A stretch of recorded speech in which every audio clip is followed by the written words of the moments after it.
Est-ce que la prise de médication seule est assez adéquate pour vous aider à atteindre vos objectifs de perte de poids et non seulement d'atteindre les objectifs, mais aussi de maintenir ces objectifs? Parce que c'est une chose de perdre, c'est une autre chose de maintenir.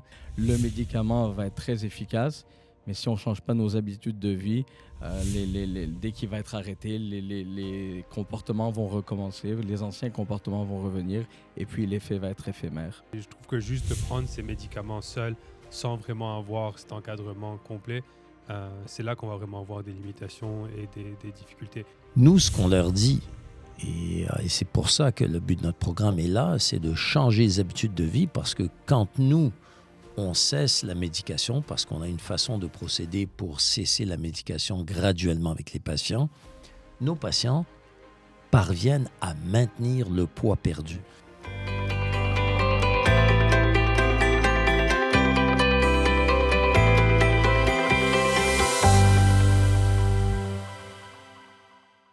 Chers auditeurs, bonjour et bienvenue à notre podcast Parlons Santé.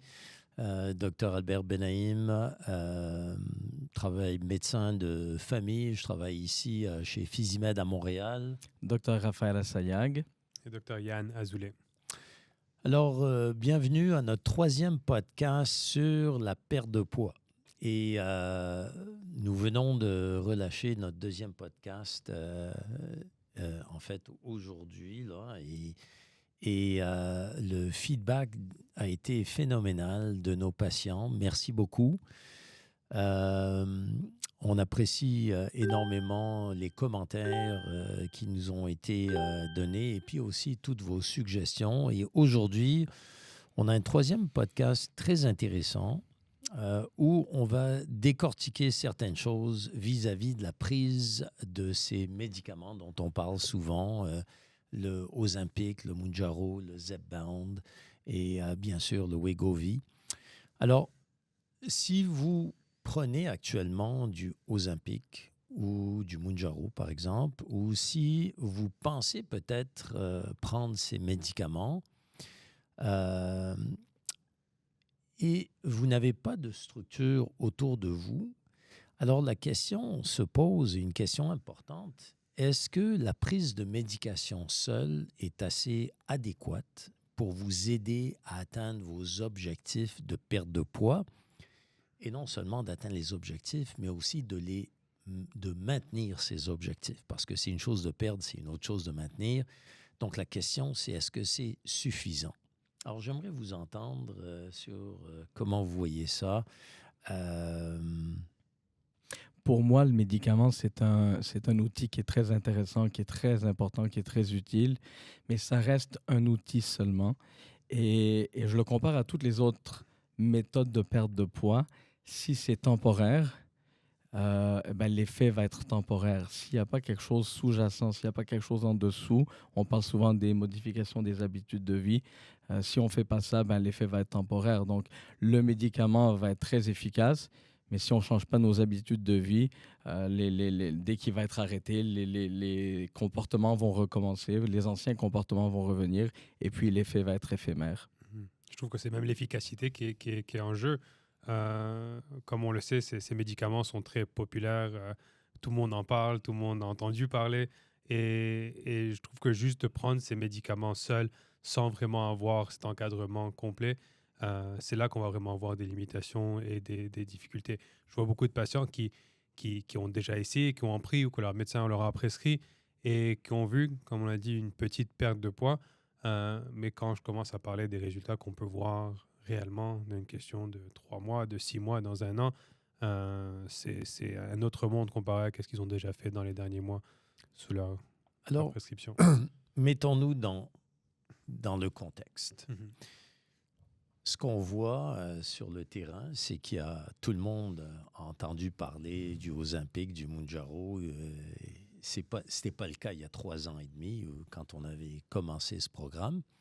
Mais aujourd'hui, beaucoup de gens ont entendu parler de ces médicaments, ont lu là-dessus, ont vu des témoignages et ils sont curieux. Donc, dans bien des cas, il y a des gens qui vont aller voir leur médecin de famille puis qui leur disent « Écoutez, aimerait ça peut-être essayer l'Ozempic. Et ou, des fois, c'est peut-être le médecin qui suggère au patient, ben, peut-être vous devriez être sur une médication, un GLP-1. Alors, ce qui arrive dans le concret, c'est que typiquement, les médecins qui prescrivent ça donnent la prescription au patient. Et dans bien des cas, il y a peu ou pas de suivi. D'abord, on sait très bien qu'une visite en médecine familiale, ça ne dure pas de 2 heures. Là, c'est assez limité. Et donc, les explications sont aussi limitées et les patients partent avec des prescriptions. Et souvent, ils partent avec des prescriptions qui sont standards. Alors, pour comprendre ce que ça veut dire, c'est que les compagnies pharmaceutiques nous donnent des protocoles standards de prescription.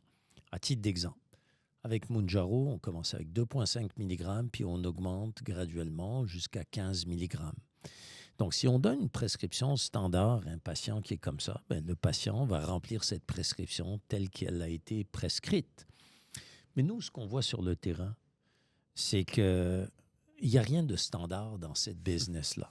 On a des patients qui mesurent 5 pieds et il y a d'autres patients qui mesurent 6 pieds 5.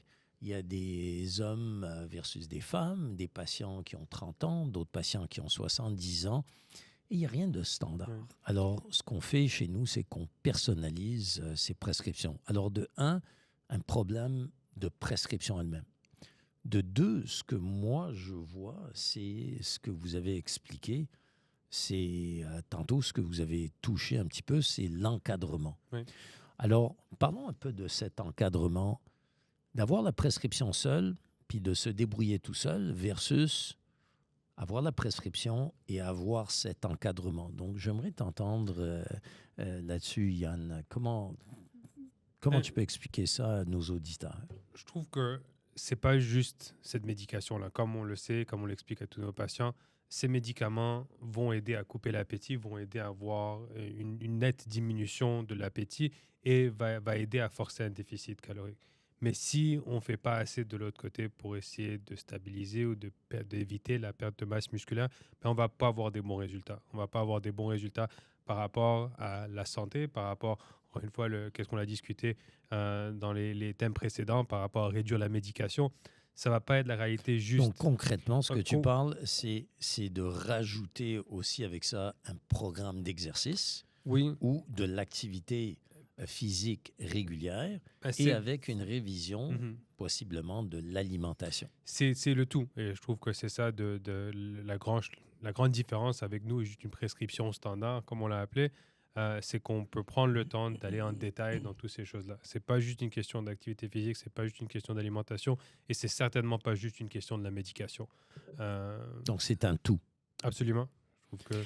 Puis c'est aussi que à partir du moment où on commence le médicament, comme tu le dis, on a moins d'appétit, on a moins faim, on mange moins. Si la perte de poids, c'est la résultante de ça seulement, ben ça va être une perte de poids qui va être éphémère, qui va être temporaire. Et souvent, ça va être une perte de poids qui va être combinée d'une perte de masse musculaire, une perte de masse grasse, de gras. Ce qu'on recherche, c'est perdre du gras sans perdre de muscle. Et la seule façon de réussir ça, c'est pas avec le médicament, c'est avec du sport, de l'exercice, une bonne alimentation, suffisamment de protéines, un encadrement. Et c'est aussi, comme je le dis à mes patients, ça prend du temps pour s'habituer à une nouvelle façon de fonctionner, une nouvelle façon de manger, une nouvelle façon de bouger. Donc, c'est des comportements qui prennent du temps à s'établir ou à s'installer. Et donc, la médication aide énormément parce qu'on perd du poids, on a moins faim, mais ces comportements doivent être installés graduellement et maintenus à long terme. Donc, j'aimerais concrètement pour nos auditeurs qu'on explique ce que nous, on voit sur le terrain. Donc, actuellement, dans notre programme, nous avons plusieurs patients qui viennent nous voir, qui ont déjà été sur ces médicaments, comme du Ozempic et du Mounjaro. Et voici ce qu'ils nous disent, et c'est pour ça qu'ils viennent nous voir. J'en ai eu une ce matin.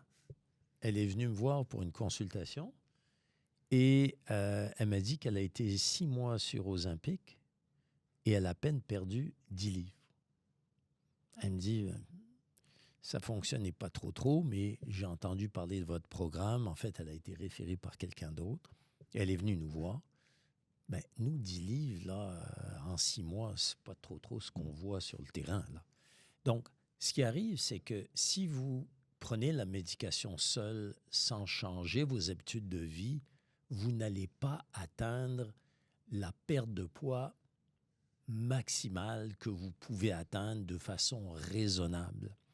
Donc, quand vous combinez la médication avec les changements d'habitude de vie, là, on voit une perte de poids qui est quand même très significative. Absolument. Alors, je trouve que pour moi, j'ai beaucoup de mes patients qui me disent j'ai essayé ces médicaments ou j'ai pris ces médicaments, j'ai perdu peu ou même peut-être un peu plus que 10 livres. Et le problème, c'est qu'ils me disent j'ai tout repris après. Ben ça, c'est le deuxième problème. Alors, le deuxième problème que ces gens nous mentionnent, c'est que après avoir terminé la médication, ben, ils reprennent tout le poids. Alors là, ils sont frustrés. Alors, nous, ce qu'on leur dit, et c'est pour ça que le but de notre programme est là, c'est de changer les habitudes de vie parce que quand nous, on cesse la médication, parce qu'on a une façon de procéder pour cesser la médication graduellement avec les patients, nos patients parviennent à maintenir le poids perdu. Alors, est-ce que de ton côté, c'est ce que tu vois? C'est ce que je vois. Je rajouterais aussi que c'est bien important de spécifier, de mentionner que la perte de poids, perdre 10 livres ou 20 livres ou 30 livres, c'est pas la même chose si c'est 20 ou 30 livres de gras versus si c'est une combinaison de gras et de muscles. Et ça fait toute la différence aussi au niveau du métabolisme, au niveau du regain de poids après l'arrêt du médicament. Donc, les gens qui parviennent à perdre du gras et à diminuer leur pourcentage de gras sans toucher à leur masse musculaire, habituellement ont beaucoup plus de succès après pour maintenir le poids perdu sans reprendre. C'est ce que je vois sur le terrain. Mais ça prend aussi un encadrement, un coaching, une réévaluation périodique, mais fréquente, à chaque mois, parce qu'on ne peut pas avancer à l'aveugle. Donc, ça prend une réévaluation assez régulière. Une chose aussi importante que ces patients nous rapportent souvent, c'est la gestion des effets secondaires. Oui. Donc, on vient de parler qu'on optimise la perte de poids en incluant aussi le changement des habitudes de vie. On vient de dire aussi qu'on permet, lorsqu'on change les habitudes de vie, de maintenir le poids perdu, mais aussi, quand on est encadré, on vient mieux gérer les effets secondaires. Donc, si vous vous souvenez, vous pouvez regarder nos podcasts antérieurs, environ 15% des patients qui sont sur ces médicaments, comme du Ozempic, Mounjaro, peuvent avoir des effets secondaires qui sont surtout gastro-intestinaux, pour 15% des patients. Ce qu'on voit sur le terrain, pour nous, parce qu'on suit nos patients, ces effets secondaires sont vraiment mineurs et très, très bien gérables. Ce n'est pas quelque chose, on est habitué à gérer ça de façon à les minimiser. Mais lorsque les patients sont laissés à eux-mêmes, sans encadrement, sans suivi, c'est là où les choses peuvent s'envenimer, où les effets secondaires peuvent s'envenimer parce qu'ils ne savent pas trop comment gérer ça. Oui, et c'est surtout qu'est-ce qu'on voit aussi, c'est que j'explique toujours aux patients que les effets secondaires, oui, ils sont présents, c'est beaucoup lié au mécanisme d'action, ou comment fonctionnent ces médicaments-là, et que souvent, c'est une question de manger différemment, de s'hydrater différemment, de choisir des meilleures heures. Tout est beaucoup dans l'éducation elle-même, ou vraiment de comprendre comment ça fonctionne, de mieux comprendre sa perte de poids, que juste de dire qu'on va prendre quelque chose pour perdre du poids. Puis l'encadrement est important aussi pour le suivi de la dose. Comme tu disais au début, une prescription standard pour tout le monde où tu augmentes à chaque 4 semaines la dose, c'est à peu près jamais ce qu'on voit sur le terrain, jamais. Donc, si on fait ça, il y a beaucoup plus d'effets secondaires, évidemment, parce qu'on ne suit pas l'évolution naturelle de la personne ou du métabolisme. On fait juste suivre une recette standardisée qui ne fonctionne pas pour la grande majorité des gens. Et des fois, les patients confondent un peu les effets thérapeutiques de la médication versus les effets secondaires. Ça, c'est très important Parce que ces médicaments, ça retarde un petit peu la vidange gastrique. Ça veut dire qu'on ne vide pas l'estomac aussi rapidement qu'on le faisait avant. Ça fait qu'on a l'impression d'avoir toujours cette sensation d'être un peu plein. Alors, ça fait que si on surconsomme des aliments, ben, on a des chances de mal se sentir. C'est très différent d'effets secondaires. C'est un peu comme si vous prenez aucun, imaginez-vous, vous prenez aucun médicament, vous allez dans un restaurant chinois buffet à volonté, puis vous mangez. À un moment donné, vous arrêtez de manger parce que vous avez le ventre plein. Mais par contre, si vous n'entendez pas ces signaux et que vous continuez de manger, ben vous allez vous sentir mal. Mais c'est ça que les patients ressentent s'ils surconsomment et ils n'entendent pas ces signaux-là. Alors, on passe du temps avec nos patients pour leur expliquer tout ça, pour minimiser la survenance d'effets secondaires. Et ça va super bien avec nos patients. Alors, l'encadrement est important, mais l'encadrement, ce n'est pas l'encadrement juste de nous, les docs. On encadre aussi nos patients avec une équipe. Alors, on devrait peut-être mentionner un petit peu l'importance de l'équipe. Absolument, la nutrition, donc avec la nutritionniste, la portion activité physique avec le kinésiologue, l'infirmière qui a énormément d'expérience avec l'utilisation des médicaments, les effets secondaires. C'est très important. La nutritionniste va donner un encadrement par rapport à la consommation de protéines, des macros. Le kinésiologue par rapport à quels exercices faire pour optimiser la perte de poids et minimiser la perte de masse musculaire. Donc tout ça, ça fait partie de l'équipe. En fait, j'ai envie de dire, c'est ce qu'il y a de plus important dans l'équipe. Nous, je pense qu'on est secondaire par rapport à eux. C'est tellement crucial, cette portion-là. Et une fois que leur travail est bien fait, notre travail il est beaucoup plus facile à nous. C'est sûr, c'est sûr. Donc, le moral de l'histoire, en tout cas pour moi, et d'ailleurs, je pense comme vous d'ailleurs, moi, je ne prescris jamais cette médication sans un programme de suivi qui vise le changement des habitudes de vie. Donc, si jamais vous voulez perdre du poids et que vous pensez peut-être à prendre ces médicaments, dites-vous que ce n'est pas une recette magique, là. Ça ne se fait pas tout seul. Vous devez aussi changer vos habitudes de vie. Très important, non seulement pour atteindre les objectifs, mais surtout pour les maintenir. Alors, sur ce, on se revoit la semaine prochaine pour notre nouveau podcast. À bientôt. À bientôt. Merci.